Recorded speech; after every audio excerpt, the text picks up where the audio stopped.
Comenzamos con las victorias aliadas. Hay que tener muy claro que el año 1942 fue un año decisivo en la Segunda Guerra Mundial.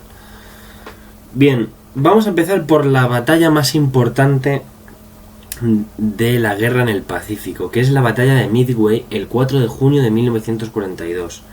Bien, Midway es una isla que está en medio del Pacífico, aquí, si veis, apenas relativa importancia estratégica, muy cerca de Pearl Harbor, el puerto en el cual sufrió bastante la marina estadounidense tras el ataque sorpresa de las fuerzas aéreas niponas.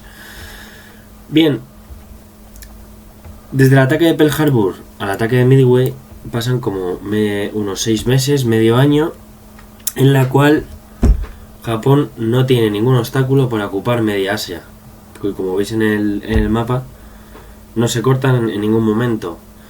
Invaden más franjas de terreno en China, ocupan Tailandia, Indochina, Sumatra, Borneo, todas las islas de Indonesia, las Filipinas que pertenecían a Estados Unidos, suben al norte también,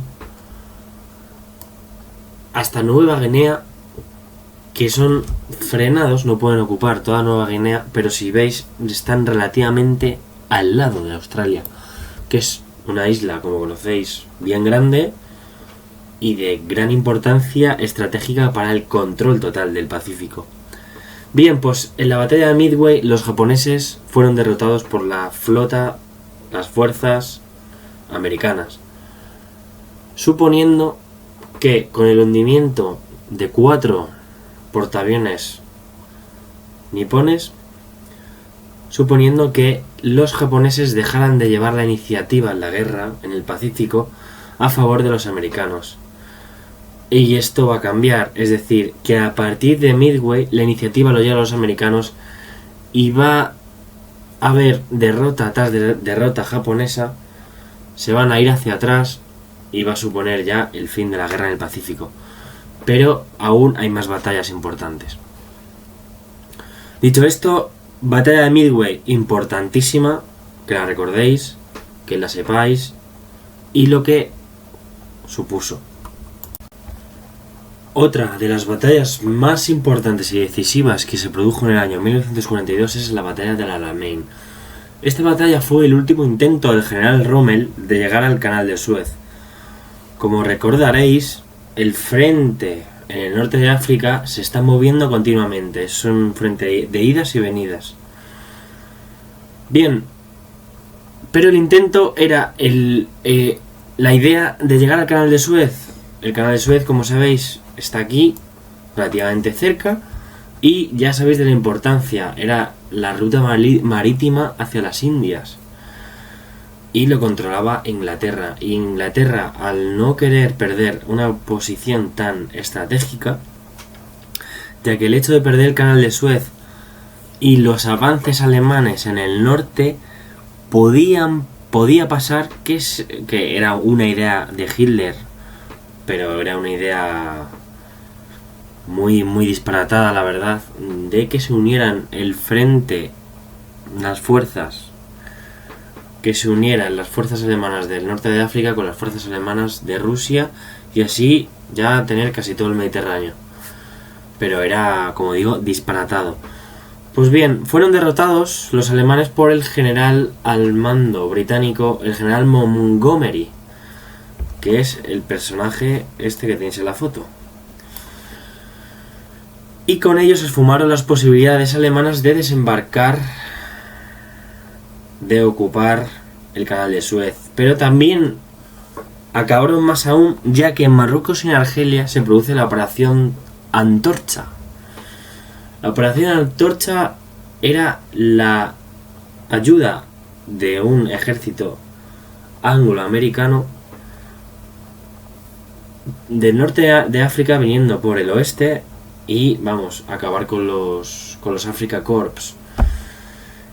Y bien, obligó a Rommel a huir a Túnez, estando en Egipto, pasó por Libia, se fue a Túnez y por orden de Hitler resistir hasta el final, cosa que hicieron, pero fueron aniquilados y derrotados. en mayo de 1943, suponiendo el fin de la guerra en el norte de África. Bien, otra de las batallas más importantes, y seguramente os suene bastante, fue la batalla de Stalingrado. Bien, la llegada de la primavera en 1942 hace que los alemanes dejen de estar estancados por el invierno, el gélido invierno ruso, y prosigan sus avances, pero solo lo avanzaron en el sur, ya que en el centro y en el norte el frente estaba muy bien defendido y era inamovible. Bien, dicha ofensiva, y con empeño de Hitler, tenía como fin conquistar los pozos petrolíferos en la zona del Cáucaso, de la cordillera del Cáucaso.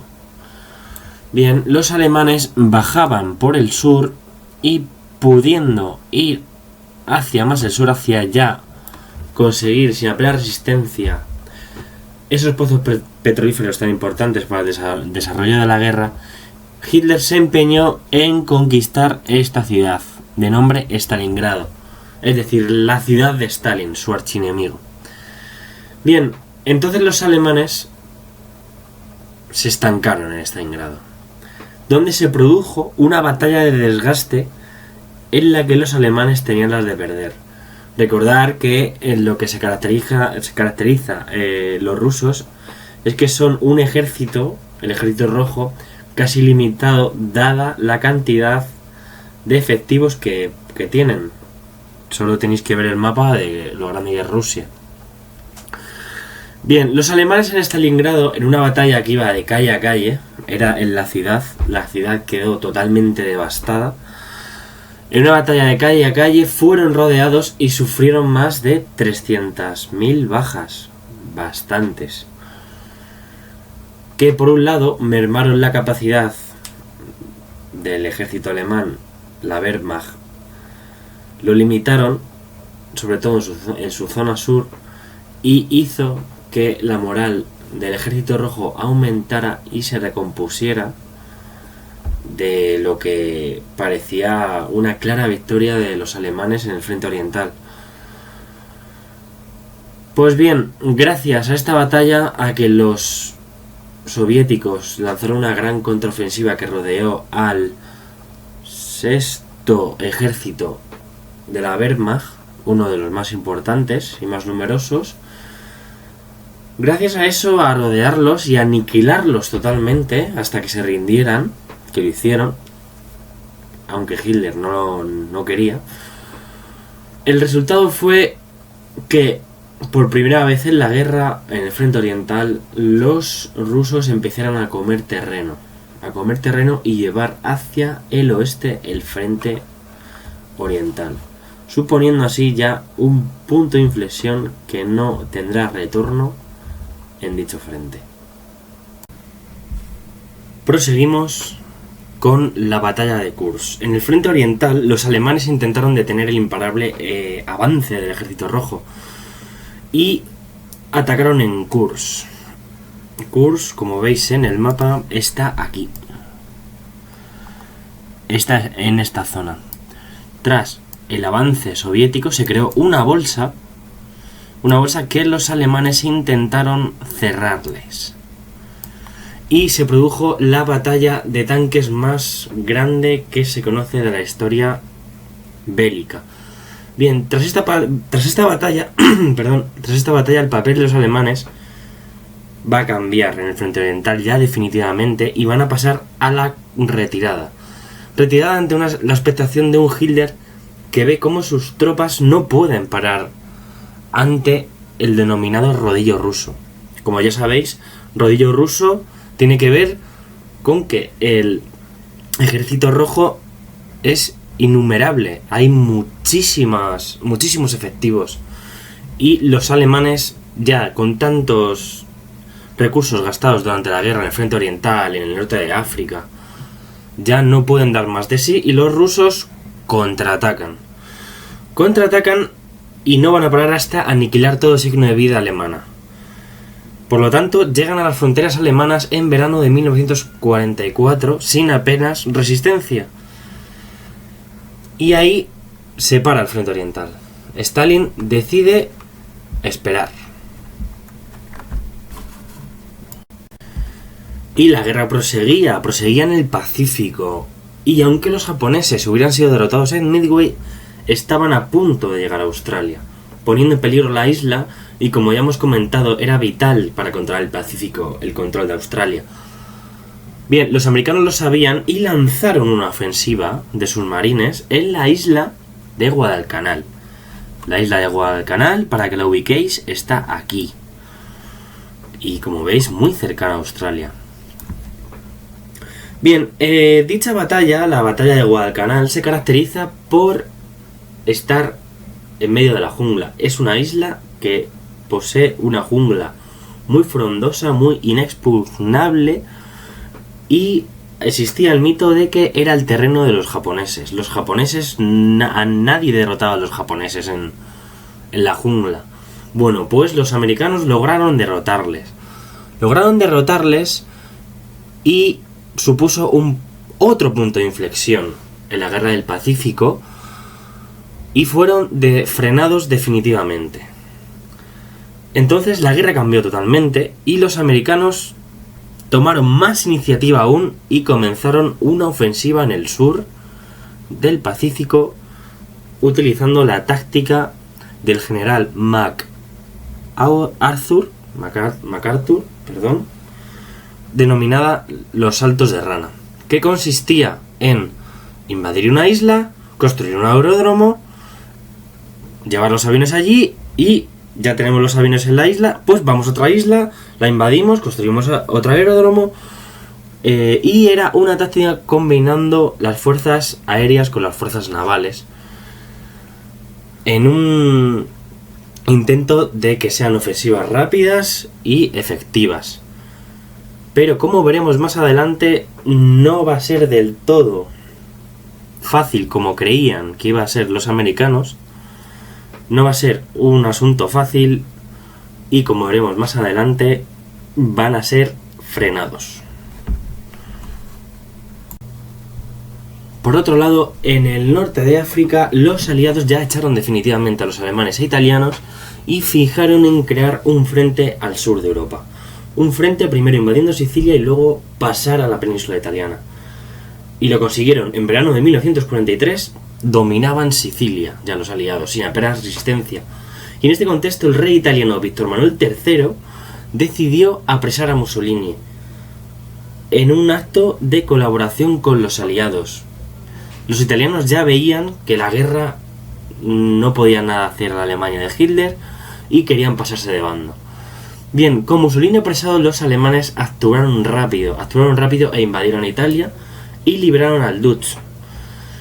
Claro, en esta situación los aliados ya invaden el sur de Italia sin apenas resistencia, y en junio de 1944, un año después, Roma cae en manos aliadas.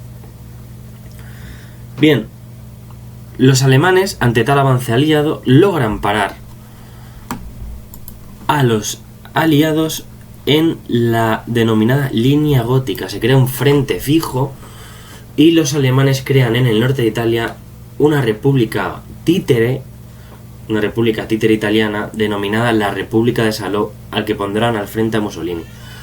De todas formas, no va a durar mucho, ya que, como estamos viendo, la victoria aliada cada vez está más cerca y los alemanes ya retroceden cada vez más. Bien, Stalin decide esperar.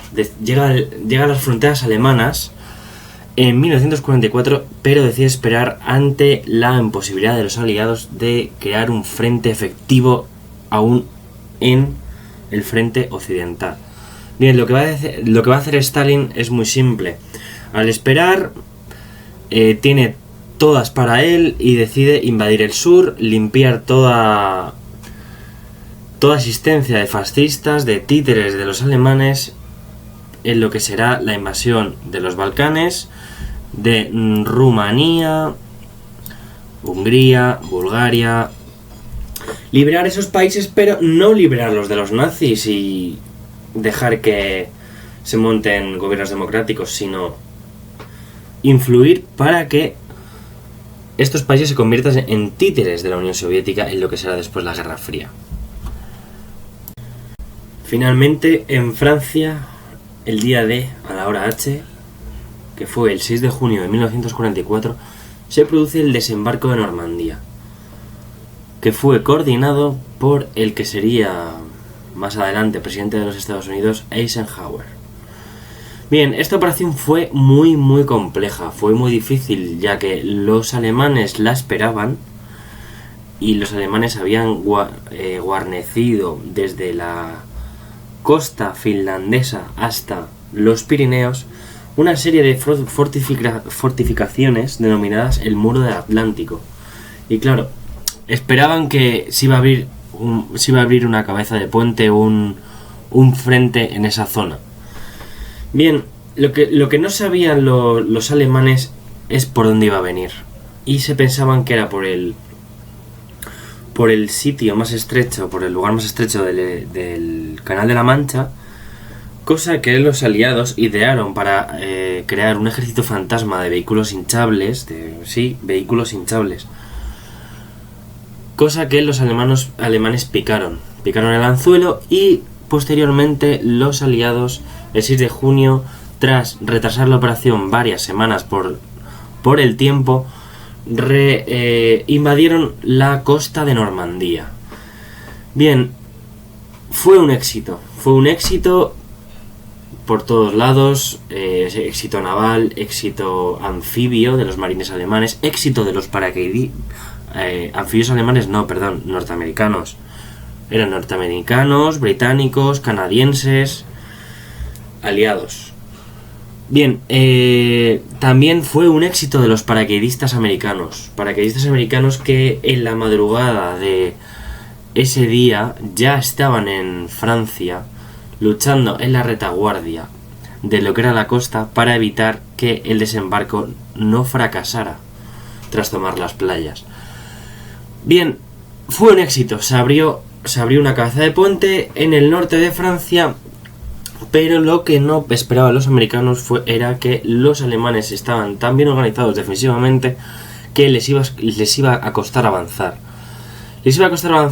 Y fue una invasión lenta desde lo que esperaban, hasta que el general Patton, americano, rompió el frente y liberó París el 26 de agosto de 1944.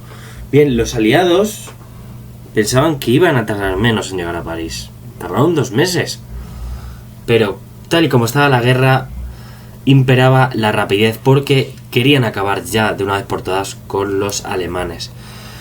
Los alemanes fueron retrocediendo hacia Alemania, provocando así que la guerra durara un invierno más. Bien, pero la guerra no había acabado aún.